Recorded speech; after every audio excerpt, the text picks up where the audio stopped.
All right, so I've had the whole day to sort of let it sink in and wallow in my depression as an Israel Adesanya fan, because that did suck to watch. I mean, I know for a lot of you Izzy haters, I know you're satisfied, but wow, I mean, I can't believe Sean Strickland just did my boy like that.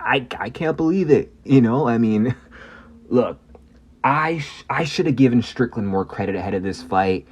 I'll definitely admit that I kind of downplayed him in the lead up. I didn't take him seriously as a threat leading up to this fight with Israel. I thought, nah, Dricus du Plessis probably the bigger threat. He'll easily get through Sean and fight Dricus, and if anyone's going to beat him, it's probably going to be Dricus or Hamzat. I did not think that Sean Strickland with his basic parry 1-2 style boxing, just walking forward, was going to be enough to, end the reign of the last stylebender Israel Adesanya. But there's more than that than what really went into it. But what I will say, like what I was worried about going into this fight, the one thing I was worried about with Strickland is his ability to apply that constant pressure. Even if it doesn't look the prettiest, the guy knows how to make you uncomfortable in the octagon. He knows how to cut off the cage, get in your face, and crowd you no matter how technical you are. And I said if there's any way Sean Strickland's going to beat Izzy, he's going to crowd his technical striking. He's going to cut him off. He's going to walk him down and make him uncomfortable, because Israel, yes, is a counterpuncher, but he's not a brawler like that. But he did prove me wrong in the sense that, he does have better boxing than Israel Adesanya. I thought Izzy was a better boxer. I was wrong. Izzy's just a better kickboxer, not a better boxer. But I mean, damn, this dude slept Peloton, okay? He overcame his nightmare matchup. Alex was supposed to be the be-all, end-all. I've always said if he gets through Pereira, gets his belt back from him, no one's taking the belt from him. I thought he was going to go on like another reign. But, MMA logic don't make sense, man. Like, that did not matter. MMA math did not matter because Pereira brutally slept Sean Strickland. But, hey, Sean Strickland learned from that.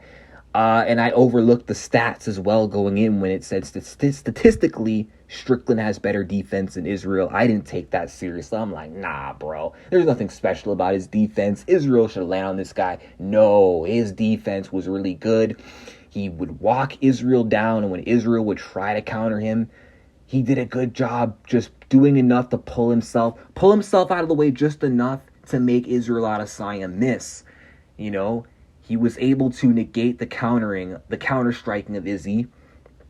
And I just think, I don't know, I think Israel Adesanya, his game has just kind of gotten predictable for as pretty and as great as his striking is.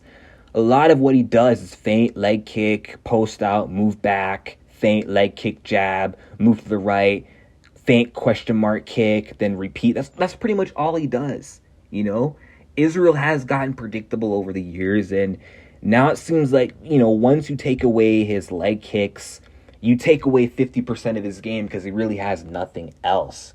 And what I will say, too, about Izzy, with his counter game, I feel like he does great against guys who loop their shots or throw hooks because he knows how to counter those shots, but he's always had a hard time with like a jab 1-2. I've always noticed that the most success Whitaker had was when he went straight. Marvin Vettori caught him with a lot of straights.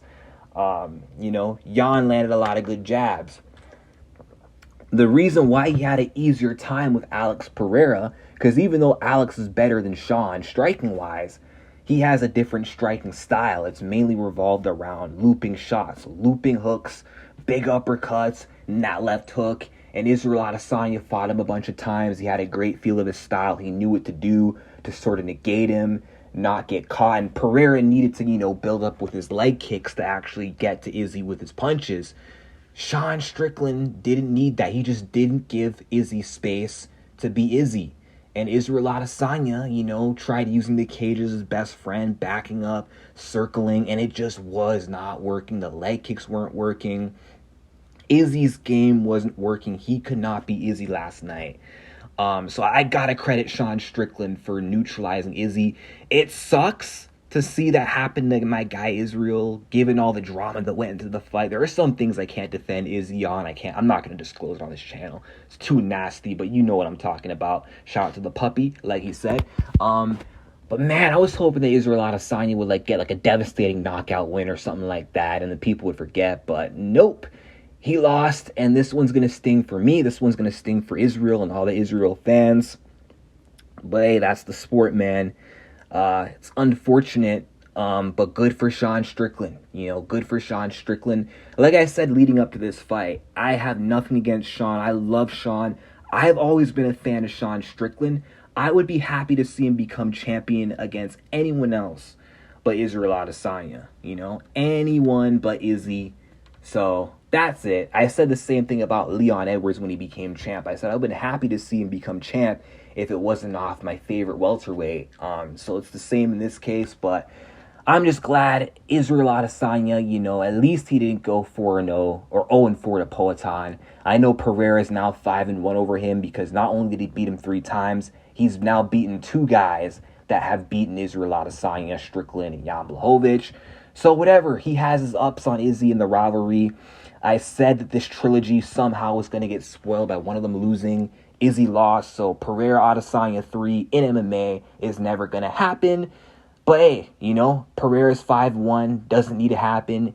And at least, as an Izzy fan, I can say he knocked Pereira out. I can sleep at night, I can cope. Mentally, for my mental health, I got to see him beat Pereira, so that's good.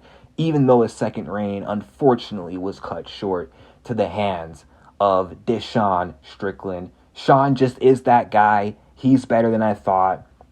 Great boxer, great defense, great pressure, good jab 1-2. And man, the first guy to drop Israel Adesanya as well. Dropped him in the first round, which surprised me, but it was a good shot. Israel Adesanya tried to play possum, but, Sean read up on that, learned from Alex's mistake. He just waited for Izzy to stop covering up, and Izzy always arches his back, has his chin in the air, looking to loop a hook counter, and Sean just cracked him down the pipe, clean 1-2. I know Sean's not the most powerful guy. He does hit hard, but it's sometimes how you land, the precision you throw your shots with, and he hit Israel Adesanya with good precision. Now, what's next? Do they do a rematch? I'm not opposed to it. I know Izzy just got his belt back and lost it without defending it, but it's Israel Adesanya. He's defended the belt 5 times. He has 8 title wins, I believe, so he does deserve the rematch if he wants it. And if they do fight again, I don't know if Israel will win. I mean, probably not. Sean just might be the kryptonite to Israel Adesanya. However, I will say that Israel will definitely come back and adjust. I feel like now that he's been in there with Sean for 25 minutes, he knows how good Sean Strickland is. This time he's not going to go in the fight thinking, I'm Izzy, I'm so much better than Sean. Sean's a B-level fighter who got knocked out by Pereira. I think he'll go in there with a better understanding of Strickland, and he might have a better answer to Sean's pressure. He let Pereira back into the cage in the first MMA fight, and in the second MMA fight, he held his ground. So he might hold his ground against Sean, might find different ways to set him up. I do think that he'll make a rematch closer, but I'm not sure if he will get it back in blood. But we'll see. I definitely don't doubt Izzy, but a lot of people are saying that Izzy shouldn't get it. They want the division to move on. They want Sean to have a fresh challenge, so I'm not opposed to that. I would like to see Dricus Du Plessis get a title shot and fight Sean Strickland. I think that's a great fight. As far as who would win, honestly, I know Dricus has the grappling, but Sean has good takedown defense, and Strickland is way better than Dricus on the feet. I don't know if Dricus would touch Strickland. I'm not sure. With the defense Sean has and the boxing he has, Dricus might get handled, but I don't doubt still knocks after what he did to Robert Whittaker. Weird times in the middleweight division, huh?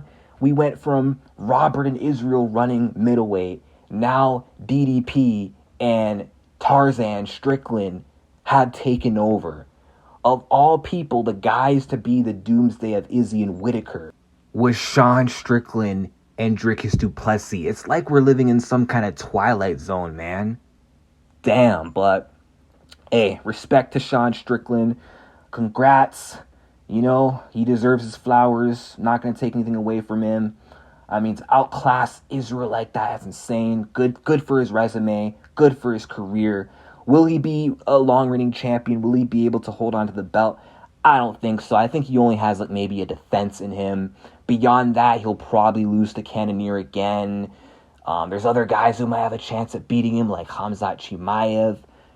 I said he might beat Dricus, but Dricus would have a chance. I think this belt might just pass around for a few years to come. Now that the Adesanya era is behind us, because that's usually how it is. A dominant champ loses, and there's other champs after are not able to, sort of carry on the legacy of the dominant champion.